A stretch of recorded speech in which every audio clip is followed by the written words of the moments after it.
Hello, welcome back to Rugby Geeks.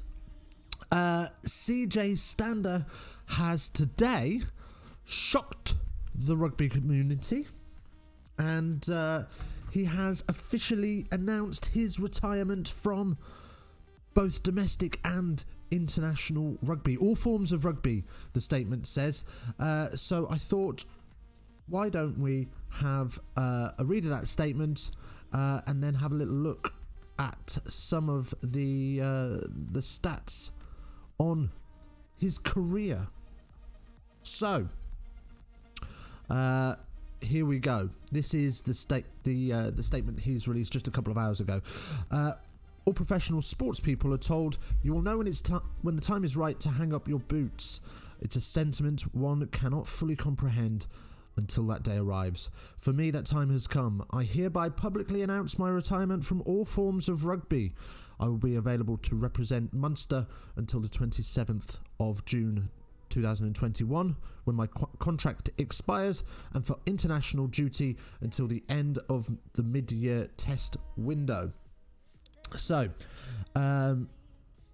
this is very eloquently written, by the way, so a little slip of the lid to his writing style, because it's very beautifully done. Munster, 150 appearances so far, and will be with them till the end of the season, June the 27th. And for Ireland, 50 caps, and he will be with them until the end of the mid-year test window. Does that include Lions? Are you still available for Lions, CJ? Because I'm pretty sure you're going to get selected if you are. But who knows? Time will tell, I suppose. Anyway, let's crack on. During the lockdown, I did a stock take of what matters most to me in life: my faith, family, and this incredible game I have played since I was 6 years old. Easily topped the list. However, I came to the realisation that my commitment to rugby had started to take an unfair toll on my family, who both in Limerick and in South Africa, have made considerable sacrifices for more than 25 years to allow me to live my dream. So of course, CJ Stander is South African born and has roots in both Ireland and South Africa. So yeah, I can imagine the sacrifices made, when he was a kid, parents travelling to games and practice and stuff like that. And obviously when he left his family behind in South Africa to go to Ireland to fulfill his dream, could not have been easy for them. But yeah, right. I am not saddened by my decision. I've had a full and utterly enjoyable rugby career, and I can now look back on a journey that offered me rewards, memories, and surprises beyond anything I could have scripted for myself. I wouldn't change a thing. The 150 matches I played for Munster were some of the most precious and formative experiences of my life. My blood will remain Munster red long after I have said my goodbyes to the people of Limerick. And throughout this statement, there's a clear undertone of his ties with Limerick and how much he has enjoyed being part of that community. I've just played my 50th test for Ireland. I've never considered myself a foreigner in an Irish jumper, but I knew this environment would only reward hard work, devotion, and the forging of authentic relationships. My first steps towards the test arena were taken from the welcoming midst of the people of Limerick in 2012, arriving as a 22-year-old who only had 2 kit bags flung over his shoulders and a limited command of the English language. I had to commit myself to a new family who immediately adopted me as one of their own. Limerick became my home. It was during a freezing training session at Munster towards the end of 2020 that I just knew I had entered the final stretch of my career. I asked myself whether I was still enjoying this enough to earn the continued support of Munster and Ireland, and to justify the sacrifices my family was making. From a performance perspective, the answer was yes, but I always had the intent to retire while I was still playing some of my best rugby. I also knew I wanted my daughter Everlee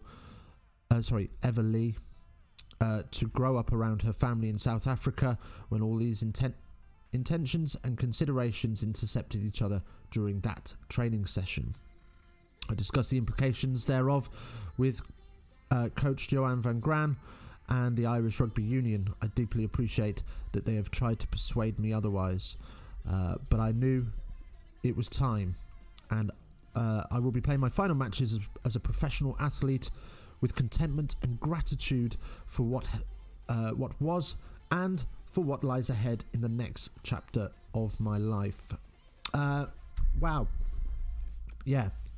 We've all, those that have played the game both amateur and professionally, have all stood at some stage, or sat at some stage, and it's just sort of clicked and gone, yeah, I'm done.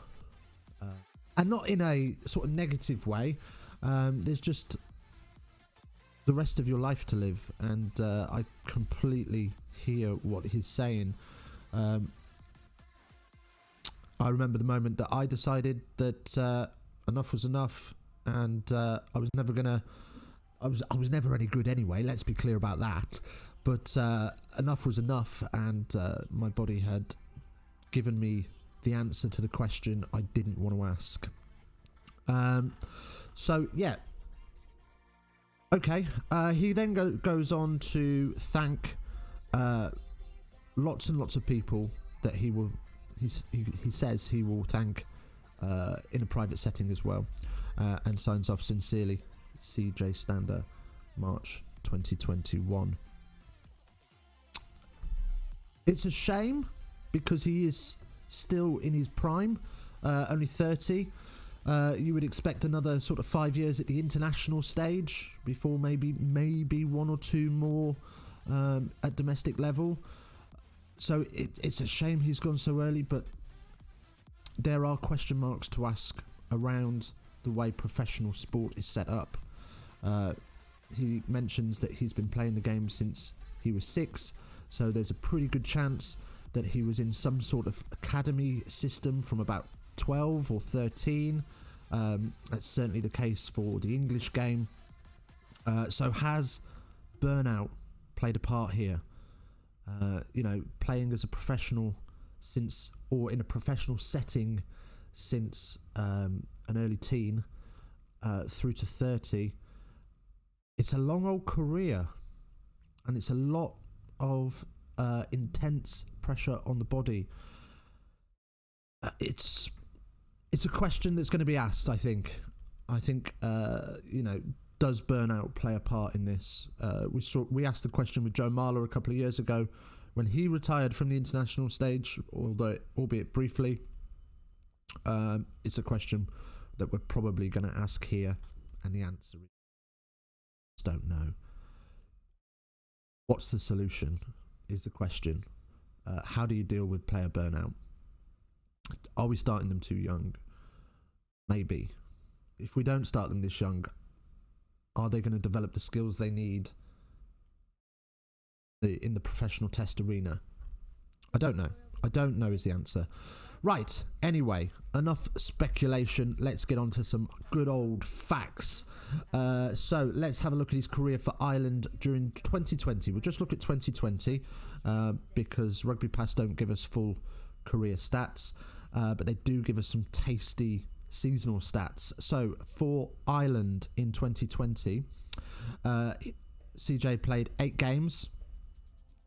He had a tackle success rate of 93%, attempting 72 and making 67 of those. He conceded just 6 penalties, so less than 1 a game, which is a pretty decent return. 3 of those from attack, 3 from defence. And he had an average gain of 1.3 metres, which isn't a huge return, but it's still pretty decent. He had 115 carries for 151 metres, and in 2020 got just the 1 try. Okay, let's have a little look how he was for Munster in 2020 as well.